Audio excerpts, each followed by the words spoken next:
Hey everyone, James Marin here, and welcome to part 3 of the Steadicam Hardmount Series. Now, if you haven't seen the other parts of the series, especially the first part where I actually show you how to hardmount Steadicam, then be sure to check out the description below where I have links to everything. Now, in this part 3, I teamed up with my friends over at Ghost Remote to hardmount my Steadicam off the back of their e-bike in order to show you some example shots. So why would you want to use an e-bike? In what situations would you find yourself in where an e-bike would work best? An e-bike could do all the same things that a rickshaw could do, but the added benefit is that because it doesn't need to be pulled by anybody, no one's wasting any energy. Because nobody's using any of their energy to pull the e-bike, you could do the shots again and again and again, and nobody has to get tired. And of course, one of the biggest things with the e-bike is that it can go a lot faster than a hand-pulled rickshaw. Alright, so here's a tour of the e-bike itself, along with some quick example shots that we came up with on the fly. But of course, when it comes to making shots, that's all up to you and your imagination. Oh, he's got the good intro here. Nice. Alright, well, I'm here with my friend Adam from Ghost Remote, his company.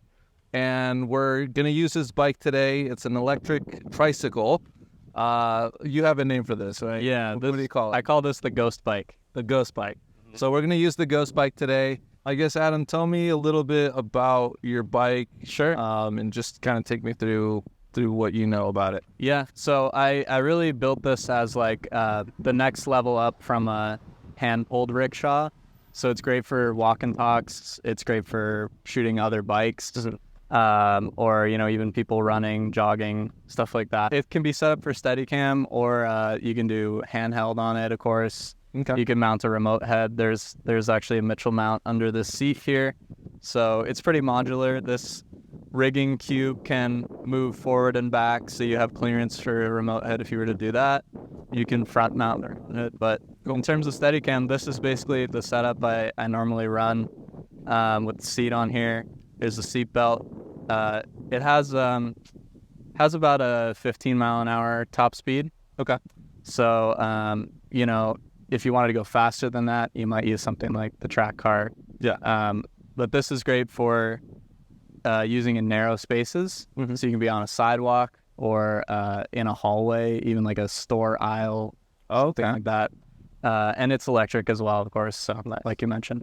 What I notice about your bike that's different from some of the other ones that I've used that I like is that yours is pretty much ready to go, where some of the other bikes that I've used, they have to like grip a whole brand stuff.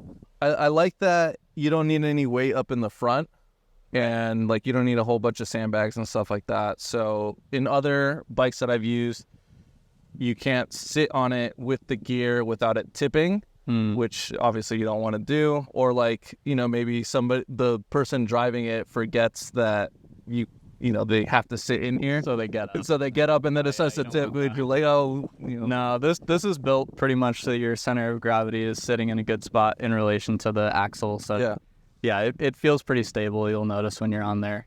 So cool, man. Cool. Yeah. Yeah, so I just like that it's modular. It's ready to go.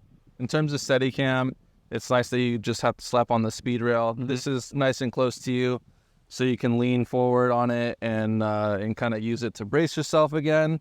And of course, where I showed in the other video, the hard mount, you could kind of go up and down. So it's just really just simple to just like get up and running and start doing your shots, not wasting time on set, kind of building this whole contraption out of like a bunch of grippage and trying to figure it out. It's just ready to go. So yeah. In terms of what we'll do today with it, I like your idea of being on the sidewalk, because I think that's a really good advantage of this. Definitely. Of this vehicle. And like you were saying, it's good for people or doing shots of people that are running or like a walk and talk. And with the speed being 15 miles per hour, in most cases, that ends up being plenty for like a lot of things. Yep. Like I've done stuff where people are riding on scooters, and we've done it with this, and it's, more than achievable. Running, of course, is more than achievable.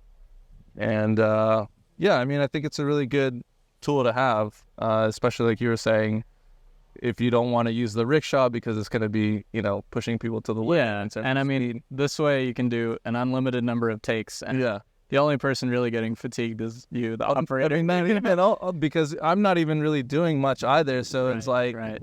in a way, no one's really expending any energy unnecessarily, and you're able to do the shot again and again. So it's almost just like it's up to the actors, you know, and how much they could do. Yeah. So no, but this is a great tool, and we'll end up doing an example shot with it and showing you what it could do. Oh, do you ever need to charge this thing on set, or like? Oh, sure. So no, this has a 50-mile range, this battery. So and then we have another battery I can swap it out for if need be, but I've never used more than like 20% of the battery on a shoot day. So even using it all day. So you have another battery, but it almost doesn't even get used. It's there. Yep. And I notice you have a monitor here too. I do, yeah. So this cable just runs back to the back of the bike there. Mm-hmm. That way I can have a feed. And that's usually either hardlined from the camera, or, you know, you can put a wireless receiver down here and there's a little gold mount plate. Yeah. You just pop that on and plug it in, and then that way I can see, because you're mostly doing leading shots with this. Yep. So it's helpful for the rider to be able to see the distances. Yeah, absolutely. Like you were saying earlier, you could do a remote head off the front. Yep. So it's still got plenty of options for shooting, you know, what most people would find themselves needing, right? Yeah.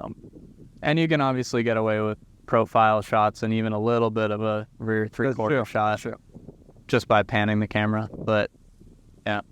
Cool. I think that covers everything. That's about it. Go ahead and we'll make up a shot and show you how to use this thing, and it'll look great. Cool. Thanks. Oh, nice. So again, some of the biggest advantages of the Ghost Bike is not only its size, but its speed. So here we have my friend Brendan, who's going to go for a nice jog on the sidewalk and then eventually go for a full sprint out into the street. And of course, the Ghost Bike has no problem transitioning from the sidewalk onto the street. Eventually, we go from this profile and we overtake Brendan to go into a frontal shot where we continue to lead Brendan until he runs out of the frame. And wrapping around from this profile to a frontal is made that much easier for the driver to do because of the Ghost Bike's ability to mount a monitor at the front for the driver to reference. Here I wanted to start the shot by following talent to show you guys that even though you're on the back of the bike, that you're still able to get a range of different shots, including following, profile, three-quarters, and frontal.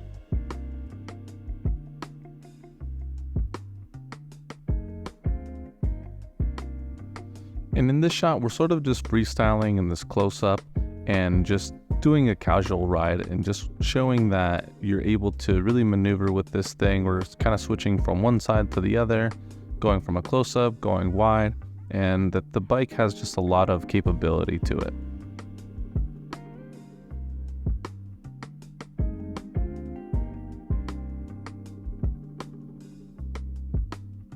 So that's it for this part of the Steadicam Hardmount Series. If you want to see more examples of work that has been done with the Ghost Bike, be sure to look at the description below to check out Adam's website, ghost-remote.com. And I also just want to give a big thank you to both Adam for bringing the Ghost Bike and for Brendan for participating in all the running and all the bike riding that they did in this video.